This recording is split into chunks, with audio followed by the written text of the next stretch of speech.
அவர்களுக்கு பானமாகவும் கொடுத்தீர். அடுத்து, எங்கள் அயலாருக்கு எங்களை வழக்காக வைக்கிறீர். எங்கள் சத்துருக்கள் எங்களை பரியாசம் பண்ணுகிறார்கள். அப்படி யாராவது பண்ணுறாங்களா? நம்மை பார்த்து பரியாசம் பண்ணுறாங்களா? பண்ணுவாங்க. என்ன பண்ணுவாங்கன்னா, ஆமாம் அங்கே பாரு எங்கேயோ போகிறா வாரா, ஏதோ நடக்கு பையாக வரு போகிறா, எங்கேயோ டெய்லி போகுது, ஏதோ கிடைக்குது, ஏதோ பையாக வருது, ஏதோ சாப்பிட்றாங்க, நல்லா இருக்குது, எல்லாம் பயங்கரமான ஆள், தந்திரமானவா அப்படின்னு சொல்லி பரியாசம் பண்ணுவாங்க. அதை சொல்கிறாரு, எங்கள் சத்துருக்கள் எங்களை பரியாசம் பண்ணுகிறார்கள். ஜபிக்கிறார் ஆண்டவர்கிட்ட என்ன சொல்கிறாரு? எங்களை அநேகர் பார்க்கும் போதெல்லாம் அங்கங்கே கூடி பேசுகிறாங்க, ஆண்டவரே எங்களை பார்த்து பரியாசம் பண்ணுறாங்க. எங்களை பார்த்து எங்களோட அயலார்கள் இருக்காங்கல்ல, அவங்க எங்களை வழக்கு பேசுகிறாங்க, எங்களுக்கு விரோதமாக அங்கங்கிறது நம்மளுடைய வழக்கு அவங்க பேசுவாங்க. அவங்க தெரியுமா உங்களுக்கு?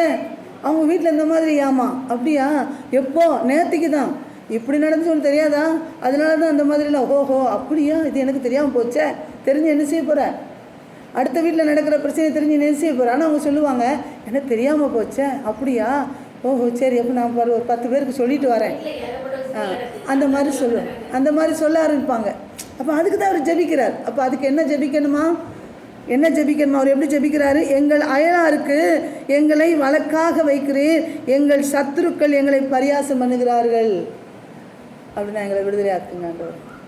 எங்களை பார்க்குற மனிதர்கள்லாம் எங்களை ஒரு மாதிரி நினைக்கிறாங்கப்பா. எங்களை பார்த்து நாங்கள் போனதுக்கப்புறம் கூடி பேசுகிறாங்க.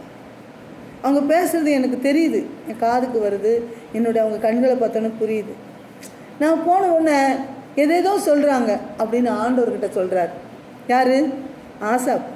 நீங்களும் நானும் இன்னைக்கு வந்திருக்கிறான்பானவர்களே, ஆண்டவர்கிட்ட உங்களுக்கு அப்படி ஒரு பிரச்சனை இருக்குமானால், அப்படி உங்களை பலரும் பேசுவார்கள் என்றால், அப்படி உங்களுக்கு நிந்தைகள் வருமானால், ஆண்டவர் நோக்கி, ஆண்டவரே எங்களை இப்படி பேசுகிறாங்கப்பா, எங்களை திருப்பி கொண்டு வாங்கன்னு சொல்லி ஜெபிக்கிறார்.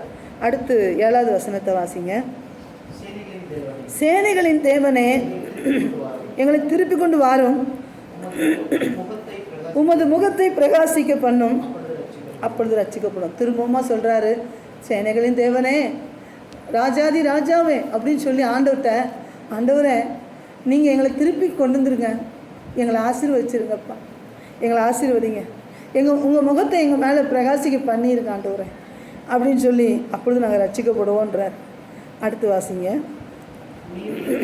நீர் எகிப்திலிருந்து ஒரு திராட்சை கொடியை கொண்டு வந்து ஜாதிகளை துரத்தி விட்டு அதை நாட்டினேன். எங்கிருந்து? எகிப்திலிருந்து, கசப்பான இடத்துலேருந்து, பொல்லாத இடத்துலேருந்து ஒரு திராட்சை செடியை பிடிங்கிட்டு வரேன். இப்போ ஒரு நல்ல செடி இருக்குன்னு வைங்களேன், அது ஏதோ முள்ளுக்குள்ளே நிற்கிது வைங்க, முள்ளுக்குள்ளே நிற்கி ஏதோ சகதியில் நிற்கி, அது அழகான பூ பூக்கக்கூடியது, அல்ல காய் காக்கக்கூடியது. அது பார்த்தா என்ன செய்வோம்? அடடா அந்த செடி அழகான செடி இல்லையா, இதில் என்ன செய்யும்? வீணாக போயிடணும். அப்படி எடுத்து பிடுங்கி கொண்டு வந்து நல்ல இடத்துல நடுவோமா மாட்டோமா? நல்ல இடத்துல நட்டுருவோம். நட்டால் அது என்ன செய்யும்? அது பராமரிக்கப்பட்டு அது பூ பூத்து காய் காய்க்கும். அதை போல் சொல்கிறாரு, எகிப்திலிருந்து ஒரு திராட்சை செடியை கொண்டு வந்து எங்கே நட்டுனீங்க? ஜாதிகளை துரத்தி விட்டு அதை நாட்டினீர். இன்றைக்கி உங்களை ஆண்டவர் எங்கேருந்து கொண்டு வந்தாரா? எகிப்திலிருந்து கொண்டு வந்திருக்கிறார். பொல்லாத மனிதர்களிடத்திலிருந்து பிரித்து கொண்டு வந்திருக்கிறார். பிடுங்கி அந்த செடியை பிடுங்கி எங்கே கொண்டு வச்சிருக்கிறாரு? சபையில் கொண்டு நட்டு வச்சிருக்கிறார். அந்த ஜாதிகளை துரத்தி, அது மாதிரி உங்களுக்கு விரோதமாக அந்த மாதிரி பக்கத்தில் இருக்க பாருங்க, முள் குத்திக்கிட்டே இருக்கும். அது என்ன தெரியுமா? மனிதர்கள். இந்த முள்ளுன்றது மனிதர்கள். சில மனுஷங்க குத்தி காட்டுவாங்க, குத்தி பேசுவாங்க, அதுதான் முள். அந்த முள்ளுக்குள்ளே இருந்து ஆண்டவர் என்ன பண்ணிட்டாராம்? பிடுங்கி இங்கே கொண்டு வச்சிருக்கார், ஆலயத்தில் கொண்டு நட்டு வச்சிருக்கார். அப்போது அந்த மாதிரி எகிப்திலிருந்து ஒரு திராட்சை கொடியை கொண்டு வந்து அந்த ஜாதிகளை துரத்தி, அப்போ அந்த முள்ளுகளெல்லாம் வெட்டி விலக்கி அதை துரத்தி விடுகிறார் ஆண்டவர். துரத்தி உங்களை என்ன பண்ணுறாரா? பக்குவப்படுத்தி நட்டி வைக்கிறார். எங்கே? தேவாலயத்துக்குள்ளே, எருசலேமுக்குள்ளே, தேவ சபைக்குள்ளே, ஆண்டவர் பக்கத்தில் நட்டு வச்ச உடனே அது சொல்கிறார் பாருங்க, அதற்கு இடத்தை ஆயத்தப்படுத்தினீர், அது வேரூன்றி தேசம் எங்கு படர்ந்தது. ஆமென்.